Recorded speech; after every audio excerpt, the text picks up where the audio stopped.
The Oh So Lovely Talk Show. The Oh So Lovely Talk Show. So lovely. Hello. Hi. Hi, Ollie. How are you? I'm great, thank you. Actually, really great. Oh, well, that's really nice to hear. Well, it sounds weird that we're asking each other this. We're now at the beginning of the year. Although obviously it's February, but we are recording this in January. So we've just had a lovely 2 weeks off. Yeah. So everything is fresh and new. It's snowing outside. It's snowing outside. So this does feel like a very new year, maybe not new me, but new something vibe episode. Yeah, it does. It does. But, you know, obviously we've come back from a time of being able to relax and reflect and kind of be able to sort of see the new year coming in with fresh eyes and the delusion that we're going to nail it. There's a lot of delusion. What have you been up to then, Ollie? Work-wise, we've just had a really great year at the salon. And I've got a new guy who I've worked with before joining us at the salon, so that feels really nice to have some new blood in the salon. I feel like there's lots of things that are changing and pivoting. It's our 5th year this year of the hair salon, so it feels exciting and new. January's busy, and as is February. So I think my main thing I'm focusing on at the moment is sort of a bit of coaching moving forward, not just with a team, but with other people. So working on projects and evolving things. And it just feels exciting. And I think, you know, we've talked about it in the past, but I always feel like I've always got something new to turn over. How about you, Mela? I have just about surfaced from a really lovely break where I just removed myself from the world, social media. I went for walks in my pajamas. It was amazing. Yeah. But I do feel ready to start the year ahead. But I'm in kind of planning mode. So which I tend to do mostly at the beginning of the year. I start planning, thinking about what has worked for me in the previous years and what I want to do moving forward. Yeah. So like what's drained me and what is like giving me energy, and trying to make sure I do more of the things that give me energy. Yeah.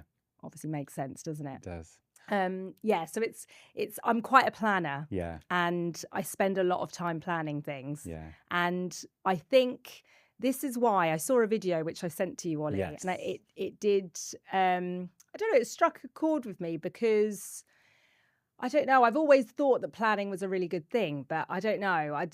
It's kind of made me evaluate how I look at things slightly differently. So basically, there was a video on Instagram by Jono Verity. Yeah.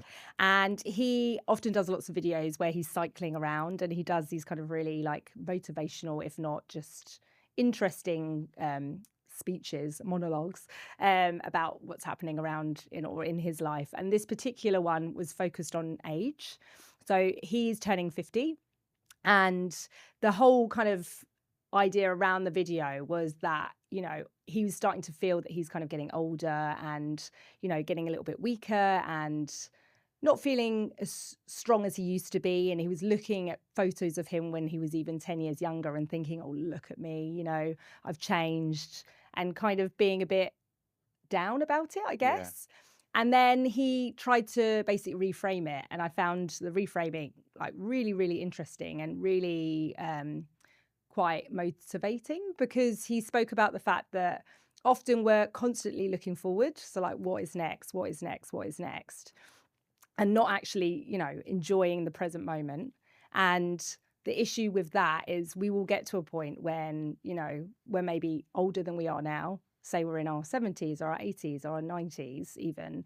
And we'll look back and long for the moment when we were, you know, long for the moment that we're in right now. Yeah. And I just found that really...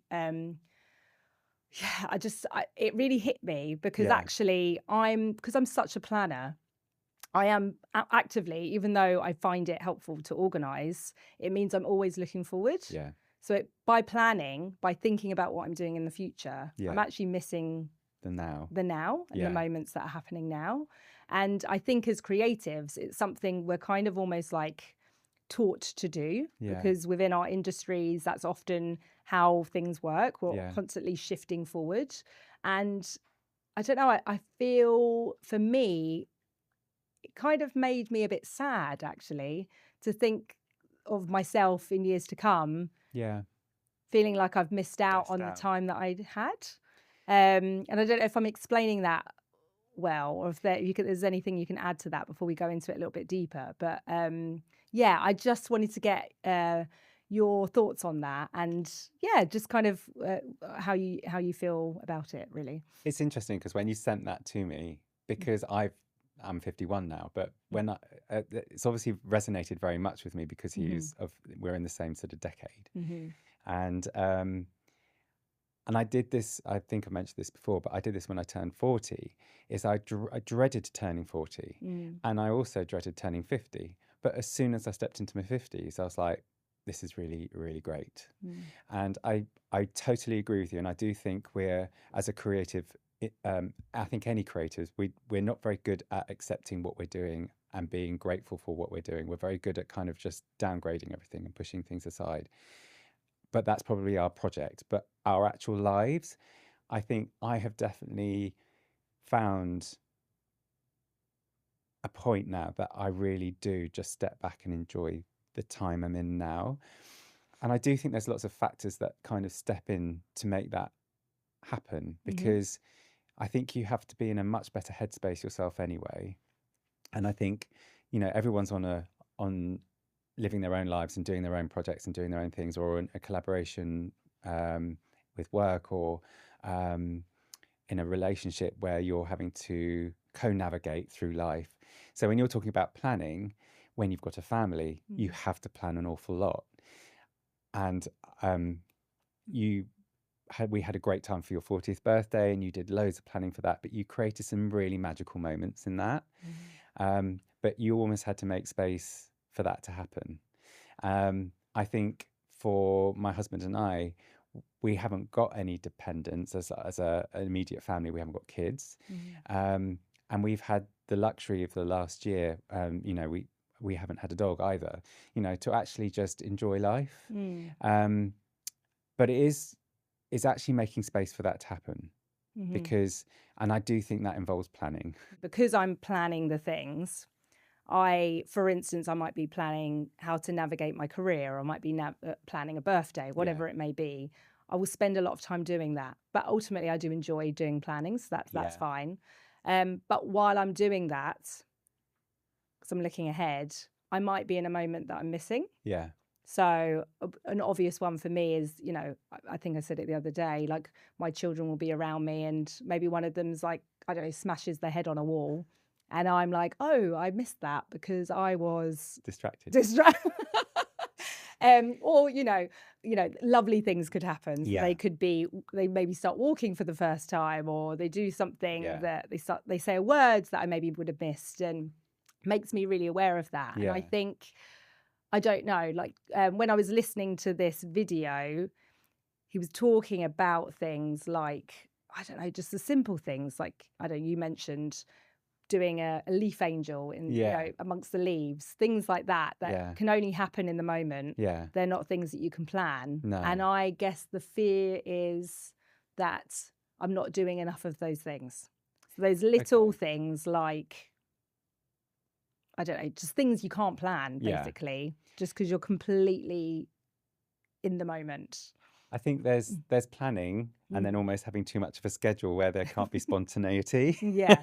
And then there's setting a time and then just living in that time, I guess. Yes. And I think I do think it's the culture we do live in now with social media and devices that are the things that kind of draw us away from that. And, it's very easy to get drawn into, I'm distracted by an email, or like, yes, you're planning, but then you're taken on to something else and taken on to something else. And, so I think there's sort of aspects of our culture and our world now that it's very hard to do that. In a sense, you're kind of automatically, we're in this space where it's hard to kind of just be in the moment because there's so many distractions around you that do that. And I think I think it's, from my point of view, especially if you think about when I was a kid, the only thing we had was a telly. And my mum had a workshop from we was, the summer holidays or the holidays, we would be at home and my sister and I would have to entertain ourselves. There was no kids club, there was no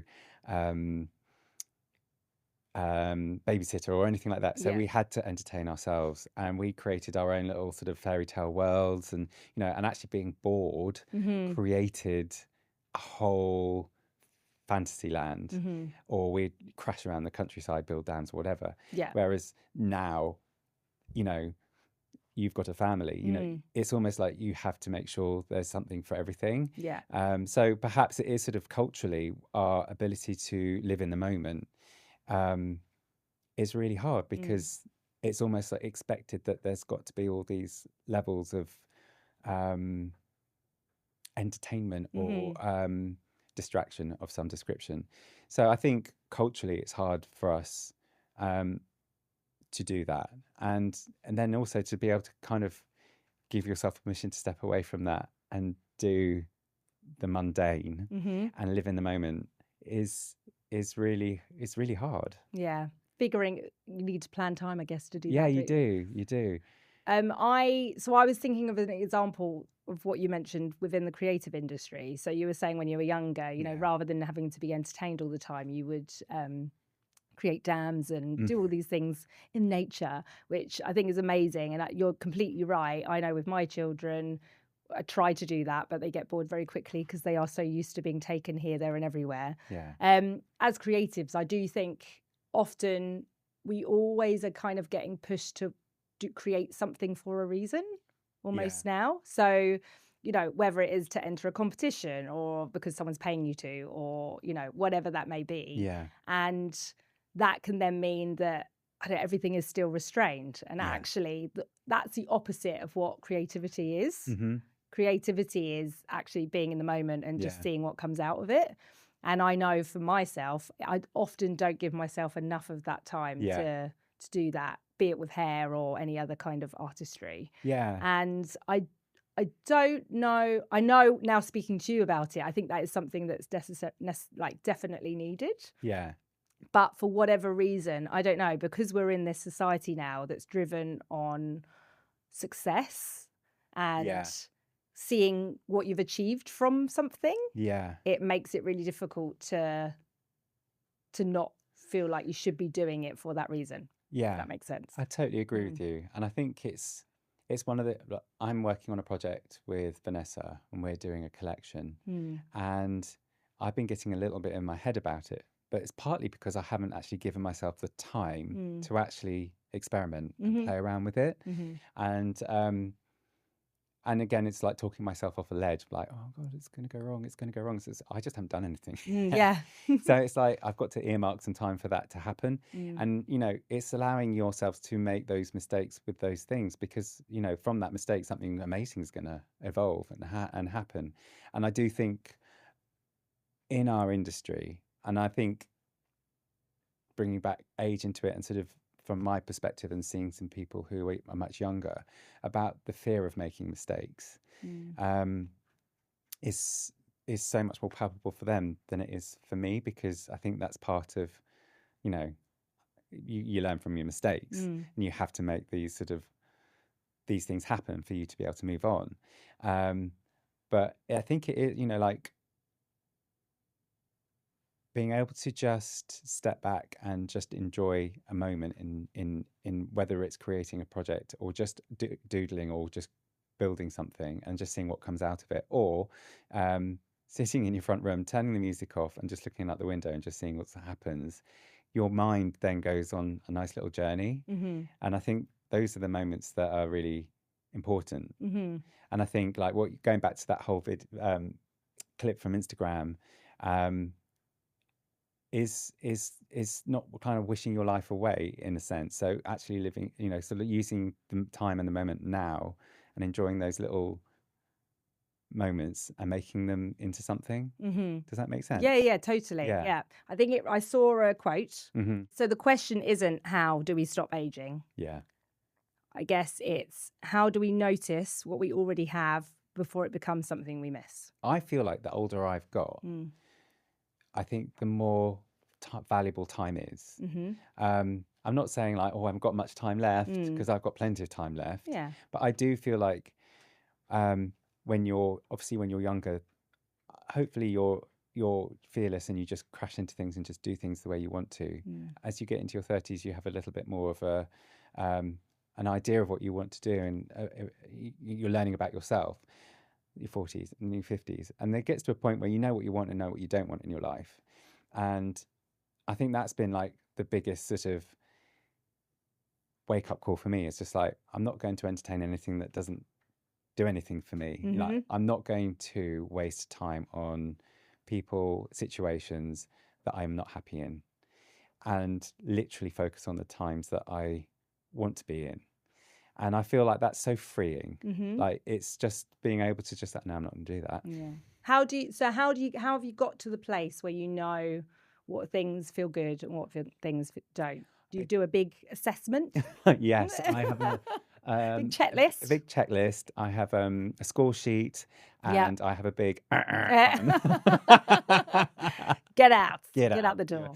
I think it all just goes down to. It's funny actually. My in-laws always talk about having people over for dinner that they don't like. Or there's one person they do like and they don't like the other person. Oh, right. And I'm like, well, why do you invite them for dinner? Because all you do is moan about them. Yeah. I think I posted a quote saying, "Do not waste time with people with bad energy, because they've only got bad things to say about you."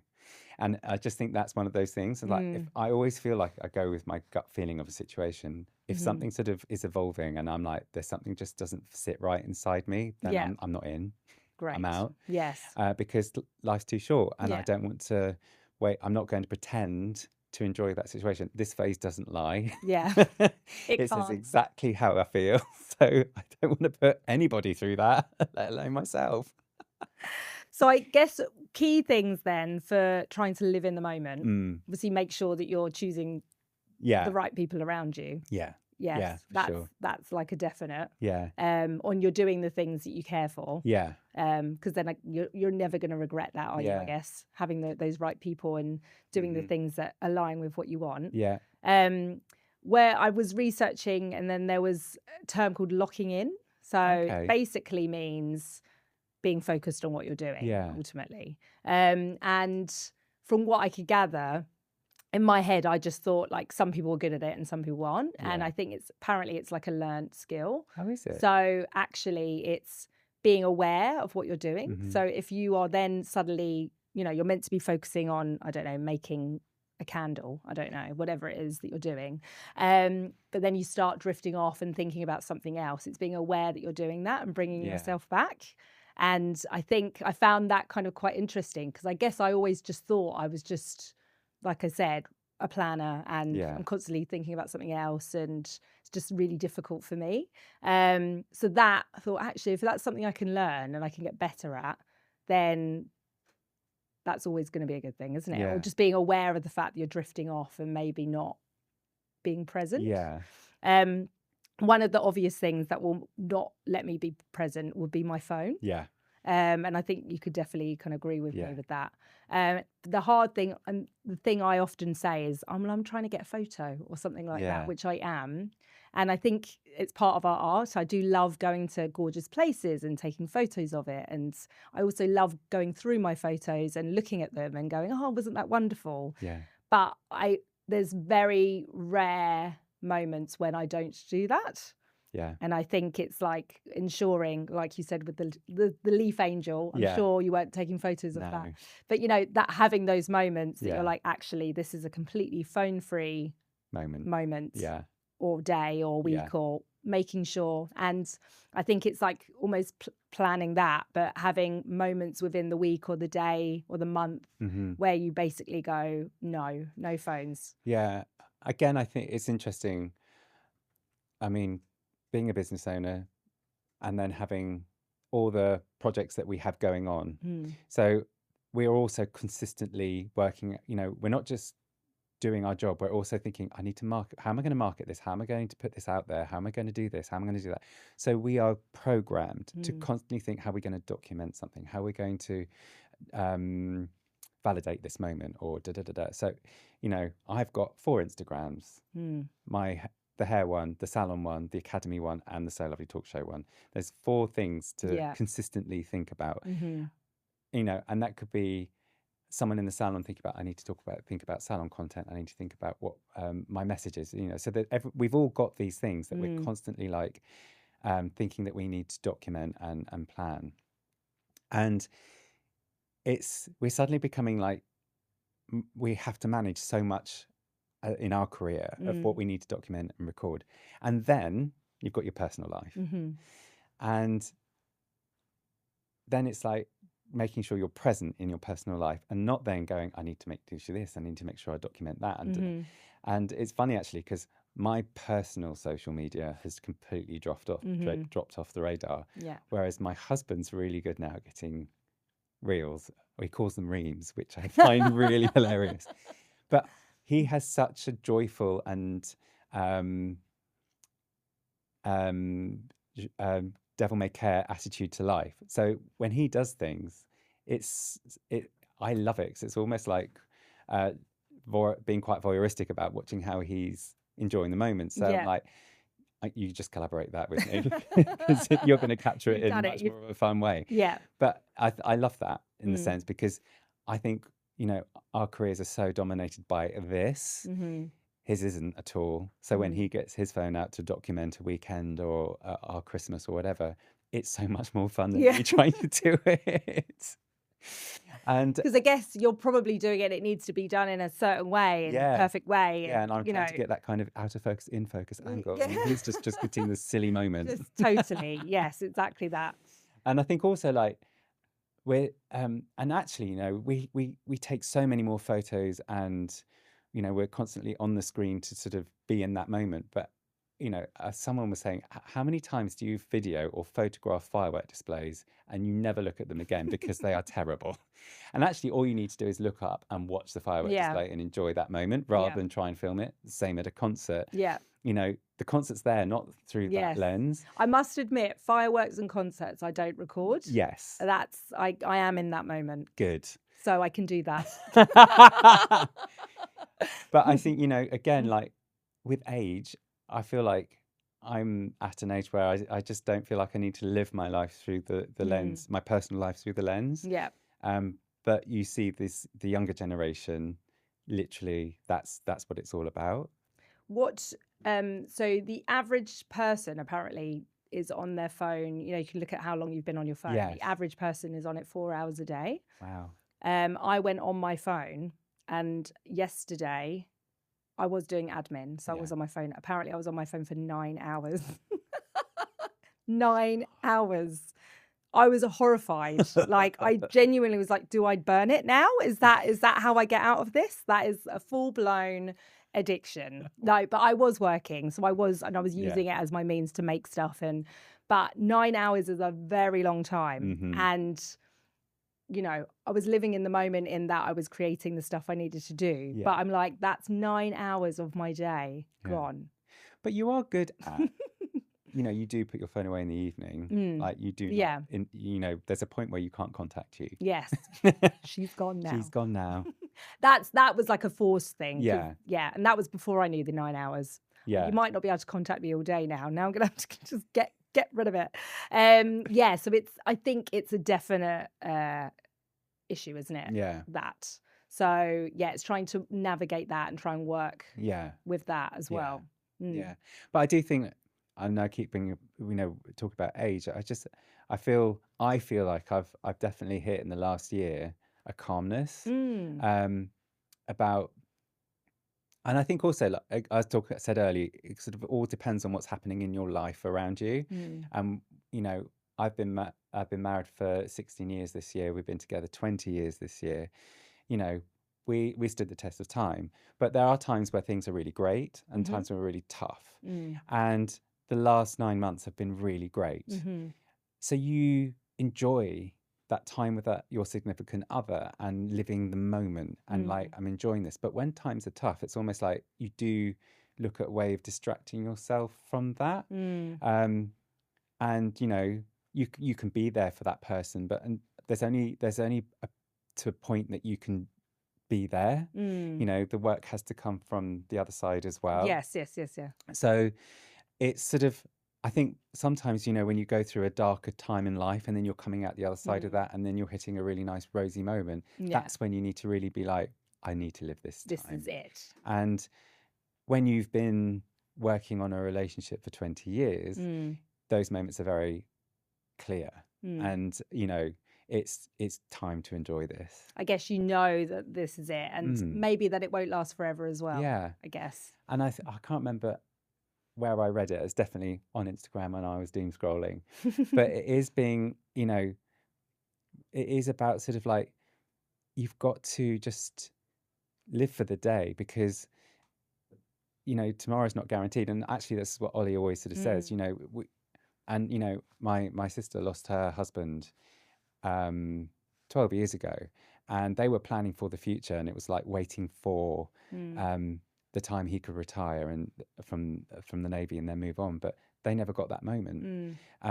So there's always been this sort of carpe diem, like, you know, seize the day sort of undertone to Ollie and I's relationship, because, you know, I witnessed someone's life completely change because they were planning for the future. And actually, there is a thing to be said about living and, you know, go on that holiday. You know, yes, you need to make sure you're securing a future, but don't save it all for the future. Yeah. So I think that's kind of powerful Totally. point. And, you know,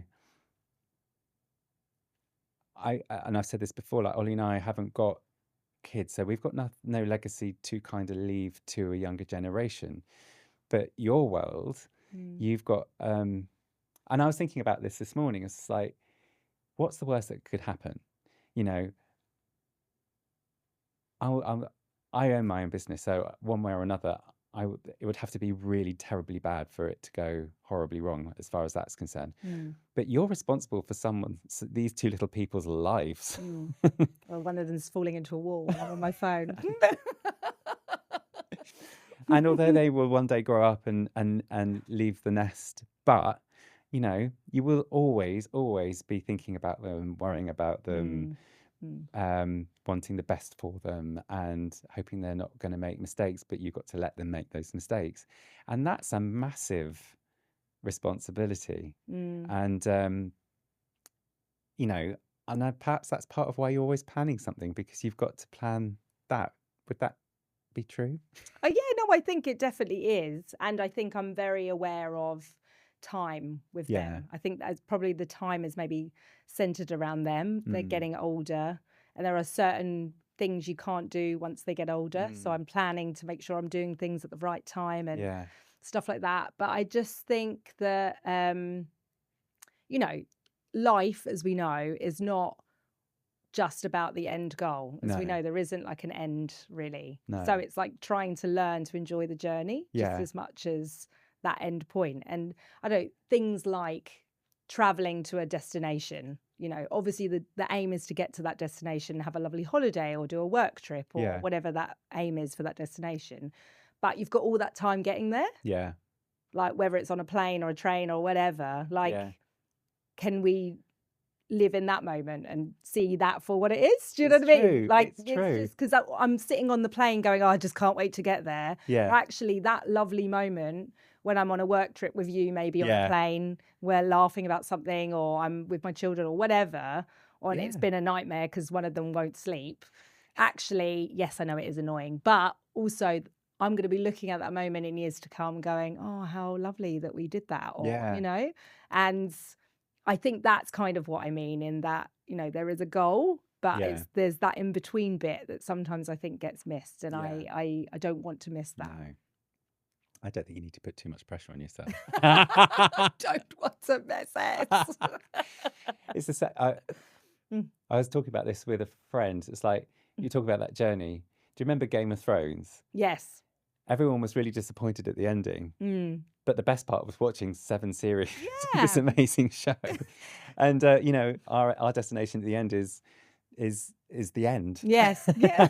That's And it. you know, it's just enjoying that time in between. It doesn't discredit story. the 7 series that No. you've enjoyed. Yeah. Totally. Exactly. So, okay. So as creatives, we're Mm. constantly being pushed to look forward, achieve more, do more, and constantly look to the next best thing. Our aim is to live in the moment a little bit more. As Yeah. we know, we've learned, like, it helps creative juices flow a little bit more. It Yeah. keeps us happier, make sure Yeah. we don't live in regret. Yeah. Key ways of doing that, I guess, obviously avoiding the phone for me. What would be your key takeaway? To literally give yourself permission to take time out from life and just I think this is something I've actually done because Ollie gets a long weekend every 3 weeks, and to take that weekend off. And as much as it's nice to plan stuff for that weekend, it's nice to have weekends where there are no plans, because actually just being is really important. So just giving yourself time and permission to be and do nothing and just see what, because I feel like I actually find that this happens to me at home. It's like my brain's always really busy. So when I get home, my first thing is to just go and just procrastinate for a wee bit. Not actual. No. Just no, I don't shit myself. I was thinking, does he need a nappy? I don't know. Not in my 50s, not yet. But then I'm automatically then going, what can I do around the house? What can I do? But actually being able to just be in the garden and just potter and let yourself just don't plan it, but just see what's next to you and just, I'm going to do this now. I think that's really important. So thank you, Ollie. Oh, thank you. You've calmed me down slightly. Good. Start the new year Start the new year right. I think instead of coming up with New Year's resolutions that are doing more, I think I'm going to try and make sure I pencil out time to do less. Yeah. I think is going to be my takeaway from that. Definitely. So thank you. That's all right. And yeah, don't put too much pressure on yourself. Thank you. Thank you, Siobhan.